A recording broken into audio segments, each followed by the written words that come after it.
In recent weeks, we observe a return of optimism on financial markets. We observe it both in equity markets and bond markets. In bond markets, for example, we see that there is an increase in long-term interest rates, while in equity markets we see that stocks are currently performing very strongly. Obviously, all of this is inspired by a number of economic data that have been published recently. For example, if we look at growth figures for the third quarter of this year, they actually are not disappointing, although they have been disappointing in previous quarters. For example, for the euro area, we now see that there will be a growth rate of 0.2% in the third quarter, which is slightly better than expected by many analysts. Also for the US economy, the third quarter growth figure was very positive, and moreover, indicators for the labor market in the US indicate that at best there is a soft landing in the US economy taking place, but definitely not a hard landing and an immediate decline of growth in the largest economy of the world.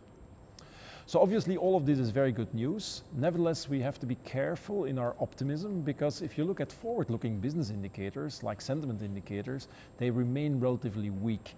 Maybe they're bottoming out, slightly bottoming out, but definitely there is not yet a structural improvement in those indicators. So therefore we remain cautious in our optimism. Within the European economy, we see still major differences between the economies. Some countries are doing very well. For example, if you look at France and Spain, again, they outperformed in the third quarter. On the other hand, if you look at Germany, Germany continues to disappoint, although we currently have a mild recession in Germany only. So definitely there is no crash in the German economy as was predicted by some people. So obviously that's good news, but it remains to be seen how strong the recovery in Germany will be, because ultimately Germany is of course the key element in a, let's say, general recovery in the European economy. As far as central banks are concerned, there isn't much news at this moment. Obviously, the Federal Reserve decreased interest rates a couple of times. They call it a mid-cycle adjustment. Now, we don't expect much more from the Federal Reserve, because ultimately the American economy is still doing very well. In Europe, we have seen the entrance of Christine Lagarde as new chairperson of the European Central Bank. And at this moment, it's clear that Lagarde wants to sit down and take a while before she will act. Therefore, we expect that the deposit rate will remain at minus 50 basis points, obviously still negative.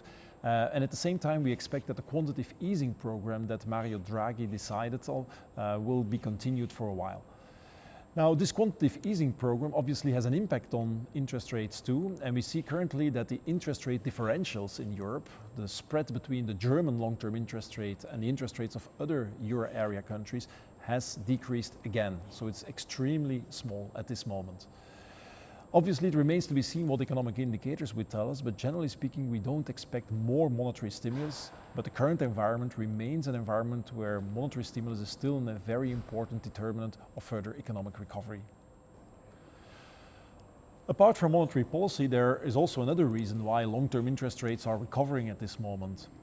The risk factors, which have been, quite important for the economic scenario, namely the Brexit and the trade war, are currently going into the right direction. If you look at Brexit, obviously there is a very important news, because the United Kingdom and the EU were able to reach a deal on the exit of the United Kingdom out of the EU, avoiding a crash out of the EU. Now, this deal has been appreciated by the British Parliament, but not yet formally approved by it. So this means that we have to go to elections first. Boris Johnson is organizing elections on the 12th of December, but in general the expectations are, based on polls, that the Conservative Party will win those elections, and afterwards the Parliament will then approve of the deal. Now, the new Brexit deadline is at the end of January 2020. Now, for those who believe that this will be the end of the Brexit saga, unfortunately uncertainty will continue. The European Union and the United Kingdom still have to negotiate on a permanent trade deal, and this will take time, and it's quite likely that this will lead again to turbulence, and financial markets may react to this as well.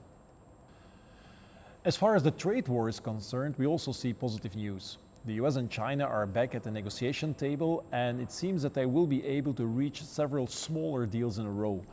Now, those deals will lead to a lowering of tariff rates, which have been increased during the tariff war. But at the same time, China also has to do some concessions to the US. And there it's still unclear what the impact will be of those concessions.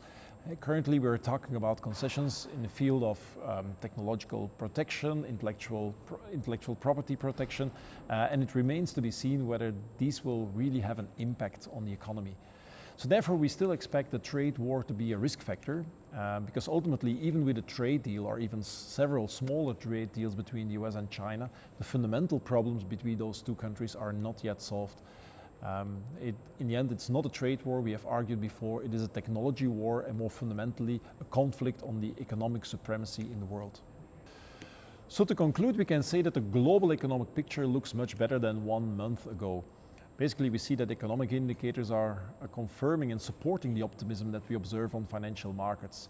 Nevertheless, risk factors are still there. Therefore, we remain cautiously optimistic.